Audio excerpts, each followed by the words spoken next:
Checkpoint today talking about the president's trip to Migori and what happened thereafter. Was it freedom of expression or was it political intolerance? Please do weigh in on Twitter at KTN Kenya, at Yvonne Okwara. The hashtag we're using tonight is Checkpoint 22155. Our SMS number will also do tonight. Let me introduce you to my panel. We have Makodingo Washington, who's a political analyst. Dr. Makodingo Washington, excuse me, welcome to the program.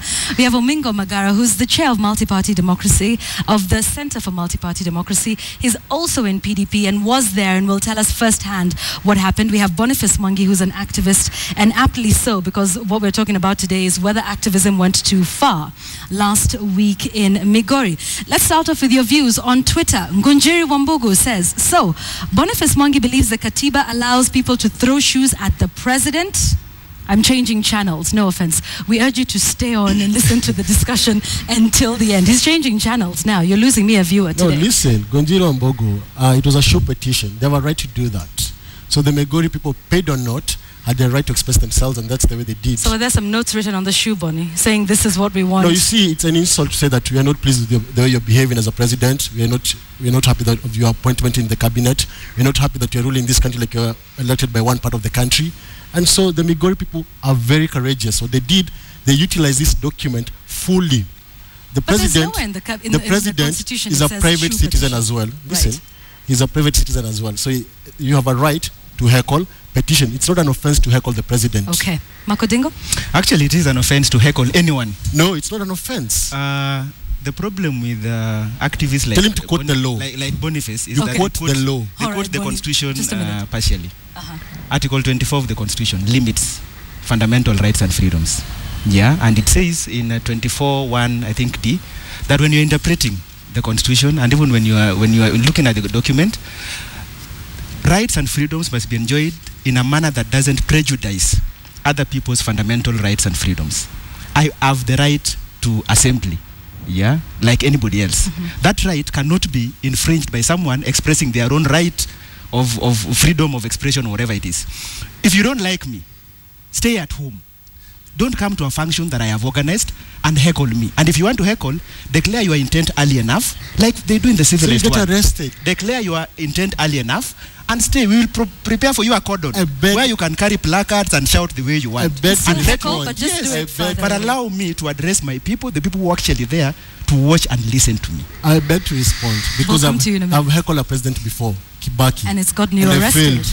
Frederick tried to heckle Kibaki as well. Jailed, actually. He failed.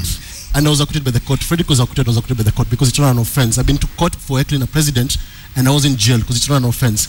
The Migori people cannot go to State House to heckle the president. The only place they could have found the president was in Migori where he came. Okay. And let me tell you, heckling is a fundamental right. You're not given by the state. And you have to... Where is this right for heckling? Listen. Okay. Gentlemen? Where is it? I was saying this.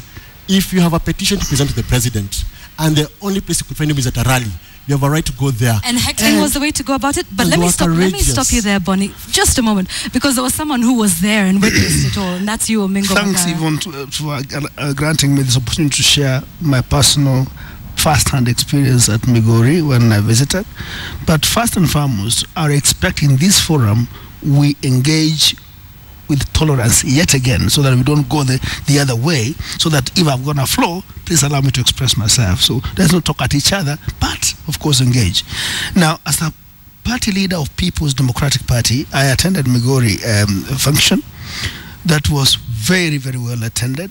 Indeed, the president was still very well at he was indeed at the beginning, yes. At the beginning, yes. At Sony, actually brought in some relief to farmers who had not been paid for about 6 months of the proceeds. And he, for Sony Sugar, he only brought about 500 million shillings, not to develop anything else, but to pay farmers to take kids to school. He had several other issues that he presented. And I think to discount the fact that the president is ruling like he's president of one section, that is a section that never gave him vote.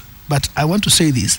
From the onset, what happened in Migori is really unpalatable. It cannot be accepted in modern society anywhere else. Right. In fact, you don't heckle a guest enough. It's actually an African. Okay, all right. Omingo, you're the party leader of PDP. Yes. Okothobado governor comes from your party. My party, yes. And there was also the sentiment that it was actually he was the one who was targeted for this and not the president, and was trying to embarrass him in front of the president. Why do you think he's so unpopular? Far from it. I can tell you, the crowd that received the president was very warm. Indeed, even the president had come in and sat at the last tail end of the functions, where a few, about 150 youths sagged into the stadium to come and disrupt the function, which was otherwise very, very well organized. But let me say this. It is not true. There could have been, of course, everybody else who has gone through an election has got enemies. People who lost painfully, or as it were. Because you remember, Obado has been in court until the Supreme Court. So in your opinion, Okoth Obado is well loved by the people in Migori? That is a grassroots man. That's how come he won outside ODM in PDP. Makodingo? That I can state with I was in Migori 3 weeks ago. I was doing a study on the impact of devolution on peace and security. So I got to talk to a lot of people, including rural folk. I was in a place called Kadim, which is in Yatike constituency. And Obado is actually very liked. In fact, I could actually bet that if an election were held today, he could actually win the governorship again. Now, it is true there was a contest, and Migori is perceived to be an ODM area. Yeah, in fact, I've had allegations that one of the members of parliament might have participated in, disrupting the rally, which is understandable because that member of parliament happens to have had a spouse who was defeated, who was a running mate to the governor, who was defeated. Right. It is understandable. What is not understandable is how they went about it. Now, I'm told Boda he has issues with Boda riders, but between the place, the staging area for the Boda riders and Obado's office is 150 to 200 meters away. I mean, we haven't heard that they have stormed the governor's office to go and make noise and throw stones at him and throw shoes at him. But they chose to do it when the president was there. The president. Okay. The target was the president. Let's say this. So for you, the target was the president, not the governor. You spoke about the farmers being given money by the president. Yes. And there was a tweet by the president that have given farmers 1.1 billion shillings to be paid. To offset, yes. They were not given money. It was a loan. Uhuru needs to understand when he goes to wherever he goes to and gives out money from the government of Kenya, money that is actually a loan, he should actually state the facts. So when he said that he gave farmers money, it was not given. No, I think yes, let Omingo talk about this and what he was actually there to do. I said, let us back our argument with facts, not hearsay that have been fed by people who are not on the ground. Basically, what we are saying is this money was outside from the development levy that is supposed to revamp and develop the sugar sector.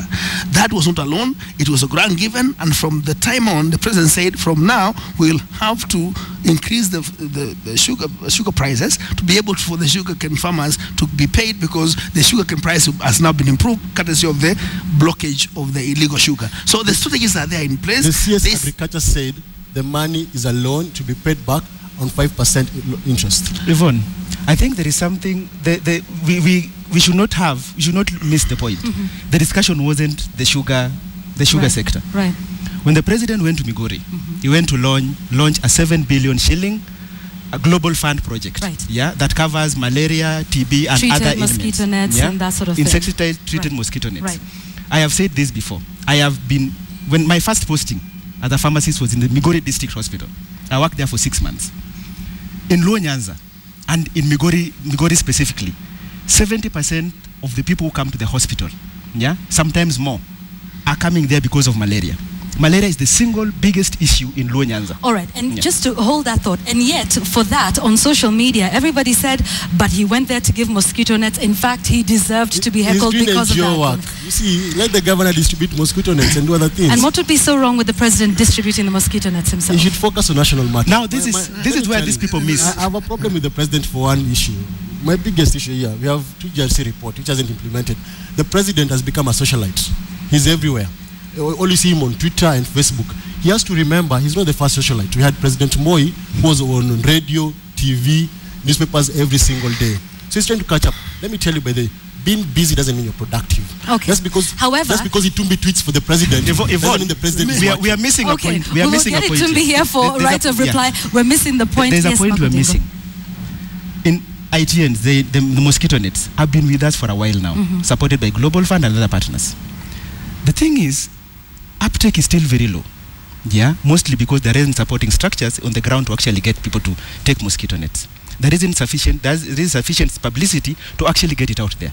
The president coming up, to declare this a national policy mobilizes the entire provincial administration structure and everyone else in government to actually increase uptake. Because the problem isn't that they are not there. The nets are there. The uptake is very low. Okay. We needed this high profile. Can I say this? No. I think in one line, one sentence. One line. Tell the president to take a photo in his bedroom with a mosquito net, and you shall all use mosquito nets. No, I think again. No, come on. I think Yvonne, I don't think this is a way to engage intellectually. Right. And of course, we are in national television that's being watched by everybody else. I will expect civility, decorum to anybody else. And I remember, let me quote here. My brother's freedom starts where mine ends. Therefore, we must draw a line. President Uhuru is not there to defend himself. Let's talk about facts. What I'm saying here is what happened in Migori can not only be an issue for anybody else to digest. It was only a primitive act which must be condemned by every civilized person. All right, listen to this, Omingo Magara. There's a tweet here from Omar Black. He says they sent a message that they are not happy, or that we are not happy and contented with how he is running the public service. It's not primitive. And then you say it's primitive, but this is what he's saying, that they were just expressing themselves. What we are saying here is, in here, there is freedom of expression which must not be insulted. You may not like Uhuru for whoever he is, but there is an office of presidency that must be respected by all who respect institutions which we pretend to be protecting, at the same time raping them. You realize, please, you realize some people say we respect institutions, but they go to podiums and say Parliament is a bunch of guys who are not principled. And how do you respect institutions and rip them down? Let's talk very quickly about that freedom of expression and how to then just say, look, Mr. President, we are not happy. Let's come to you, Makodingo, and we'll come to you, Boniface, in a moment. How would you think would be the best way if there were people within in Migori who are not happy with the president or the governor, as it were, because at this point that seems to be an issue of debate? What would be the best way to tell him, Mr. President, we're not happy with 1, 2, 3? There are several ways. One, organize your own rally and heckle and shout as much as you want. Two, we've seen this. I mean, watch news, CNN, whatever, international news. Even in the US, you don't find hecklers in the middle of the crowd in front row heckling and throwing things at the president. It happened once, but it was a journalist who was holding a place of trust. You will find that there is a cordon. In fact, they identify themselves very early before anyone else shows up. They identify themselves, they have placards, they're demonstrating, and they'll put a cordon. And you can make your noise, you'll probably get your airtime as well. But within the confines of the area, that there is a rally to. Let the people who are going there be people who actually want to listen to the president, or people who like him or his supporters. Now, we've seen this happen before. In Kamukunji, I think there's a presidential candidate who addressed goats. If he has no support, if there are no people who want to listen to him, don't go there. Let him address an empty field. But when you go to somebody's rally or to a public function, if you don't want to listen, just keep quiet. Mama, probably. You could probably even mama, but don't throw shoes and projectiles and seats. And speaking of throwing shoes, Boniface, I know when we talked about this earlier, you even referenced that incident with President Bush that took place in 2008. That was a shoe petition. Even the Migori people was a shoe petition. And what exactly is a shoe petition? You might want to define that. What he's talking about, Makodingo, is intolerance. I've organized protests in this country, notified the police, went to the streets and was tear gassed. And it was supposed to be, you see, my fundamental right is not given by the state. I'm born with it. So if the only place I could find the president was in a rally, I'll go to a rally and heckle the president and have him hear me out. If Kenya was a mature democracy, actually the president would actually say, can I listen to what they have to say? In this country, you can never find TNA and court supporters meeting, because if they meet, they're going to clash and kill each other. My only concern is, if you can allow someone who has been, like you can allow someone like Moses Kure to be in parliament because of his hate speech, why can't you allow someone in Migori to throw a shoe? But those, I'm not sure that those two comparisons. I think because Kuria has a platform for intolerance. Social media, he can go to a TV station. So in your case, Bonnie, then two wrongs make a right? No. I think the people of Migori had no other platform to let the president hear them unless it was that political rally. And don't tell me to organize my own rally. If the president is there, I hope that people who are watching today have gotten courage from the Migori people, that when you go to a political rally and there's a politician and you do not agree with them, please heckle. Okay, Bonnie. You have a right to, but not exactly of this discourse, Yvonne, you really need to put us in perspective, because there's a difference between personal hatred of a person in the name of Uhuru and the president. Do you think Boniface doesn't like the president? I think it's something personal. Do you think as much about it. But let me say this. If civility is anything to go by, which I believe this is a young man who grew with the computer age. If something that was done 45 years ago on 25th of October 1969 can be repeated in the same choreographed manner, I can tell the president stood tall by actually sitting down, calming them down and sitting down, asking them after they have finished, can I now engage my crowd? And the people said, yes, engage our crowd. Who is more civil than the other? All right, but let's talk about this for a minute and put this in perspective, because this incident, obviously, excuse me, you're referencing what happened before, but not only that, even Raila himself has gone to other parts of the country and has not exactly been welcomed well. Let's have some focus and some way forward with you, because this is something that happens everywhere. If you have somebody from court that goes into a Jubilee stronghold, there'll be some hostility and vice versa. What's it going to take for us to get to that point where one person can go into another's support area and still, address a rally in peace? I believe in the growing democracy. If we were to present ourselves ideologically and sell our ideas to Kenyans, such issues of inter-clan tribal fighting would be there. The problem is when somebody sees Yvonne coming to an area which I perceive to be the godfather, I am threatened. And you can see that threat blows up to the extent that I don't want, that is the highest level of intolerance, that my home turf is being attacked. Why? We lack ideologies. We want to hibernate behind our tribal cocoons to be able to survive political issues. What we are saying here is time has come where the likes of my brother here should engage anybody regardless of where they come from with tolerance. And if you want to express yourself, there are several ways. You have MCAs, you have women reps, you have MCAs, you have members of parliament, you have governors or senators, and everybody else. And there is even a provision where they are trying to raise signatures for the referendum. That's a statement to give the president. Okay. You must not, again, be violent. Because what we're saying, the recipe that we almost walked into 2007, we haven't learned lessons. All right. And it's I think, and it's a dangerous way to work. As a recipe for going forward. I want to ask you something, Makodingo. I was talking to someone who said, well, the president seems to have opened himself up to this kind of treatment. Case in point, in his attempts, and perhaps, many would laud him for that, to demystify the presidency. He's now that open man that, you feel like you can relate to him. He's on Twitter, he's on social media. And in so doing, if he opens himself up, then he should be open to not just praise but criticism as well. There is nothing wrong with the president being criticized. There's probably even nothing wrong with him being heckled, as long as it doesn't interfere with his meeting. There is everything wrong with somebody throwing a shoe, because that is a violent action, and violence under whatever pretext cannot be accepted. I mean, it's not acceptable. Now, the president opening himself up is probably the best thing that has ever happened to us. We had the president was shrewd in mystery, and nobody really knew what was going on. Remember, the president is a servant of the people of Kenya. We put him in office. It doesn't make sense that we put him there and then he turns around and is not even accessible. All right. Now you've put him in office and he's the person that, and the presidency is supposed to unite the country. Yes. Does it say something that perhaps that has not been achieved way over a year after the last general election? Do you think we're still... let me tell you, Yvonne, the cancer is one. People are living in past elections.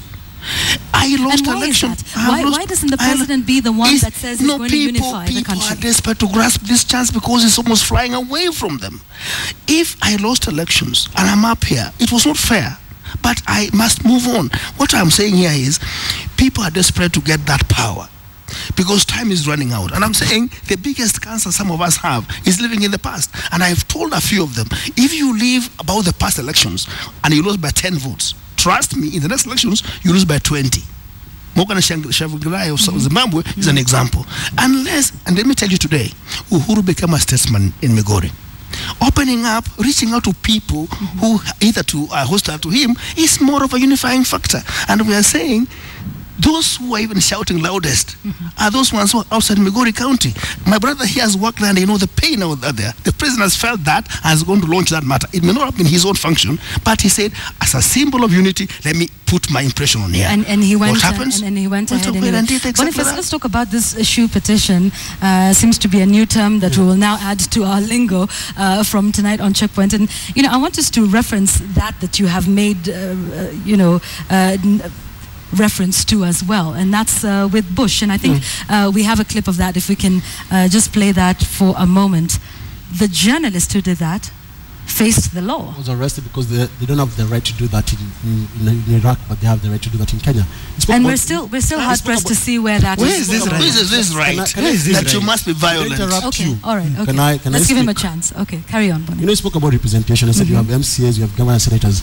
Just because I have a representation in parliament or whatever it is, does not take away the right for me to express myself. I still have a voice, and if I feel like I'm the best person to express myself, let me do that. When you were kids, you were spanked with a shoe.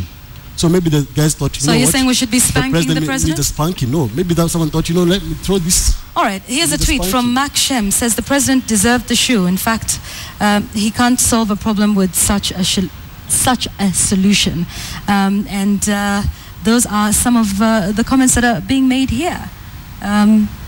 Your arguments. Many people are having issues with your arguments. Let's do it some more, because he spoke about tribalism and how we're stuck in the past. Why are we stuck in the past? It's because of our leaders. Because the only thing that Raila Odinga is doing and Uhuru Kenyatta is referendum and politics. So yes, Migori is actually a development trip, but because we have been living in this political arena for so long, I think for the only way to diffuse this political tension and all these things is for Raila Odinga and Uhuru Kenyatta to sit down. They spoke about, he asked for dialogue. And he did. Was denied dialogue. The president has indeed reached out in some way or another. What God wanted was actually a national dialogue, which they were denied. Now we're going to referendum. And the problem is we're going to be dragged into this back and forth issue till 2017. Why can't Uhuru Kenyatta and Raila Odinga put country first and come together and agree? Can I ask a question? Right. Can I ask a simple question? Surely, if we have been living in the past, if you want to live there, then don't use computers. Why have we evolved? That we are living in the past, therefore we must continue throwing stones and rebelling other people who don't belong to our tribe. I think that's utmost intolerance, and liberation that we fought for was not for purpose of splitting the country. It was for mutual connectivity and a bonding in the nation. And I think the president, what was doing was noble. Right. And I can tell you, he got more admirers before he went to Migori. And I have a question for him. As we wind up, who is dividing our country? Is it Kenyans or politicians? Because you spoke about ideology and lack of ideology. Who lacks ideology? It's the politicians who have formed political parties that lack ideology. Boniface, some would say it is also the Kenyans who elect those politicians who themselves lack the ideology. But these guys, because you see, when you're a leader, you have followers. And you have been misleading your followers. Okay. I blame the leaders. Are you misled now? The way you're thinking one way is one side of the coin. Gentlemen, I need us to wind up the conversation and to just have a conclusion as to the way forward in terms of unifying the country. It's a sad case when one person can go to one region and not be accepted, and then to another region, vice versa. Either way, whether it's Raila going to a TNA stronghold or somebody going to a CORD stronghold, either way, we need a way forward with this. Makodingo, your final comments. No, I think we need to be more tolerant, but our politicians also need to realize that we can't campaign for 5 years. I mean, it's not sustainable. It's not a sustainable venture. And it is not that the rest of the country is not tolerant. I remember going with Raila to Nyeri in January 2013, and the town was at a standstill for 6 hours. They were there, they just wanted to see him, they were listening, they didn't mind the traffic for a whole 6 hours. And when he left, they didn't vote for him. I think he got like 250 votes in the whole of Nyeri County. But for me, the fact that even though they didn't like him, even though they knew they were never going to vote for him, they still gave him the chance, the opportunity to express himself and to be heard. And that should be accorded to all politicians. It has to be accorded to everyone across board, irrespective. All right, thanks, Makodingo. Omingo? Yeah, what happened in Migori is regrettable. Not acceptable anywhere in any democracy or in a civilization. 2, we need to be tolerant and accommodate each other, because where your freedom starts where mine ends, and we must draw those parallels. The bottom line of the matter is, let's give each other a hearing, so that if you don't convince me, please walk away. You're not going to be compelled to vote for me if you don't like me. People are saying, oh, this is joblessness and idleness of youth. Do we have a confine of helplessness and youth unemployment in that region? The answer is no. It's a culture we must break and say, we belong to this country. Raila went to Embu the other day, after Migori. He was received well. So we are saying, other people must be civilized, all of us should be. Okay, all right. Boniface? I think tolerance is a very good word and a very good thing. And I salute the Migori people because of what they did. And I salute the tolerance of the presidential security for not drawing out their guns or shooting anyone. That was very commendable. And the president for being tolerant because he did not insult people. But I hope that the Migori people are going, these are very sacred documents. And the Migori people have shown us the way to go about it, because I heckled a president and I failed. They heckled and they succeeded. That was very brave. We'll talk about how you... I don't know the gauge of success. What is your gauge of success? That's the new terminology of success. He has a very fluid way of gauging success. I salute your courage. Indeed, and you have indeed created a new lingo, like I said. Mwangangi Kioko on Twitter saying the shoe petition. That'll now be the hashtag as we move forward. It's a pre-petition petition. Throw a shoe at me and I'll deal with you thoroughly. Using the same law. Using the same law here. Okay, all right, thank you very much for your time and for discussing this, and we were able to discuss this hopefully without shoes being thrown in the studio, so I thank you gentlemen for that. We'll continue to take a look at your feedback, not just on Checkpoint but also on our special coverage of After the Siege, 1 year on after Westgate. Do stay with us for more on that.